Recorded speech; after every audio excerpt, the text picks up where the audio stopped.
আসসালামু আলাইকুম ওয়া বারাকাতু। আজকে হচ্ছে আমার ডে 7। সো আজকে আমি এশিয়ান সেশনে অপরচুনিটি খুঁজতেছি। সো আমি দেখতেছি ওভারঅল মার্কেট বুলিশ। সো আমি ট্রাই করব বুলিশে লং পজিশন নেওয়ার জন্য। সো আমি এখান থেকে একটা ট্রেড পাইছি, যেটা আপনার থেকে নিছি। আমার এন্ট্রি প্রাইস ছিল 4587 অ্যান্ড টিপি ছিল 4610 আর এসএল ছিল 4575।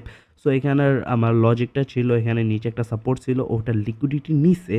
সো এটার জন্য আমি এই ট্রেডটা নিছি, প্রেস করছি আর এটা ট্রেন্ড ফলো করছি। সো আমি ড্যাম শিওর এটা চান্স আছে।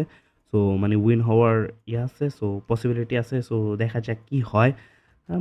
ড্যাম শিওর এটা হবে। সো এখান থেকে আমি অলমোস্ট 1:1 পেয়ে গেছি। সো আমি এটা ব্রেক ইভেন করে দিছি। আমি আর এটাতে কোনো রিস্ক নিতে পারবো না। আইদার এটা profit, either break even hit. তো ব্রেক ইভেন হিট হলে তো আমার কিছু আসে না। সো আমি আবার ট্রেড করতে পারবো, প্যারা তো নাই। দেখা যাক কি হয়।